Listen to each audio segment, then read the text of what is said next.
আসসালামু আলাইকুম, welcome back to my channel FK ফারিয়ার পক্ষ থেকে আরও একবার স্বাগতম। তো আমি আজকে দুপুরে যা যা রান্না করব তার একটা ছোট্ট একটা ব্লগ ভিডিও করে নিলাম।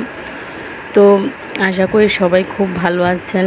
আমার ভিউটা একটু কমে যাচ্ছে, মেবি অনেকেই হয়তো আমার ভিডিওগুলো দেখতেছেন না বা লাইক কমেন্ট করতেছেন না। তো আপনাদের কাছে একটাই রিকোয়েস্ট যে আমার এই ভিডিওগুলো দেখে লাইক সাবস্ক্রাইব করে আমার পাশে থাকবেন, যেন আমি নিত্য নতুন ভিডিও দিতে পারি আপনাদেরকে।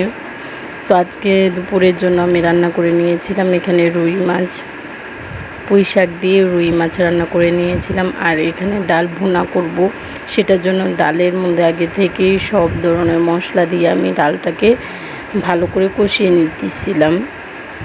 তো কষানো হয়ে গেলে এখানে আমি পর্যাপ্ত পরিমাণে পানি দিয়ে দিব, যেন ডালটা যতটুকু পানিতে একদম মাখা মাখা ফুটে ওঠে ওই পর্যন্ত আমি পানিটা দিয়ে দিব।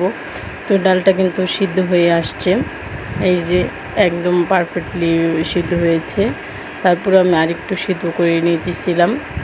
আর এখানে দিয়ে দিলাম আমি একটু মশলা, ডাল ভুনার যে মশলাটা পাওয়া যায় রেডিমেড, সেই মশলাটাই ব্যবহার করেছিলাম।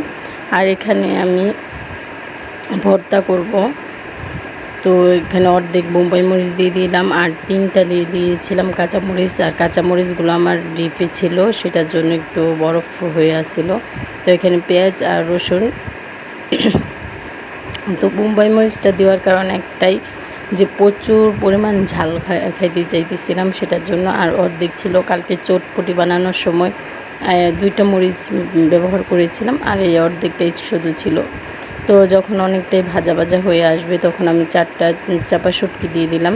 তো আপনারা হয়তো সবাই চেনেন, আমি কিন্তু ভালো করে ভর্তা করতে পারি না, তারপরেও খেতে মন চাইতেছি, যেমন পারতেছি ঠিক তেমনই করতেছি। আর বিশেষ করে হচ্ছে আমি এই চাপা শুটকির ভর্তাটা একদমই করতে পারি না, যতটুকু পারি ততটুকুই আপনাদের সাথে শেয়ার করি।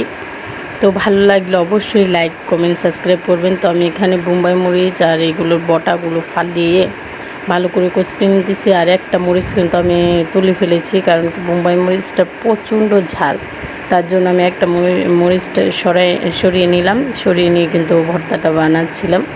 তো এখানে কিন্তু আমি মাখা দিতে পারতেছিলাম না, হাত প্রচণ্ড জ্বালা করতেছিল। তারপর কিন্তু আমি অফ ক্যামেরাতে যেয়ে কিন্তু অনেকটা ভর্তা ম্যাশ করে তারপরে আসছি। তো আপনারা দেখতেই পারতেছেন যে কিছুক্ষণ আগে কিন্তু আমি একদম মাখাইতে পারতেছিলাম না, এখানে একদম পুরোপুরি ম্যাশ করে কিন্তু আমি ক্যামেরা ধরেছিলাম। তো এই তো ভর্তাটা এমন হয়েছে, হয়তো আরেকটু ভালো হইতো, বাট আমি করতে পারি না তাই বললে। তো কালকে রান্না করেছিলাম মুরগির মাংস কাঁঠালের বিচি দিয়ে, সেটা একটু গরম করতেছিলাম, সেটাও দেখিয়ে দিলাম। কালকের কোনো ব্লগ ভিডিও দেওয়া হয় না, ইভেন কি কিছুদিন ধরে কোনো ব্লগ ভিডিও দেওয়া হয় না, ছোট ছোট মিনি ব্লগ দেওয়া হয়, কিন্তু লং ভিডিওগুলো দিতে পারি না সময়ের কারণে। তার জন্য কিন্তু কালকের রান্নাটা আজকে দেখিয়ে দিলাম। তো এটা কালকের রান্না ছিল, আজকে গরম করতেছিলাম, সেটাই আপনাদের সাথে শেয়ার করে নিলাম।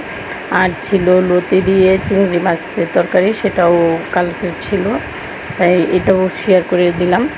তো আমার ভিডিওগুলো দেখবেন, আমার পাশে থাকবেন, আমাকে লাইক কমেন্ট সাবস্ক্রাইব করে আমাকে উৎসাহিত করবেন। ধন্যবাদ, সবাই ভালো থাকবেন। আল্লাহ।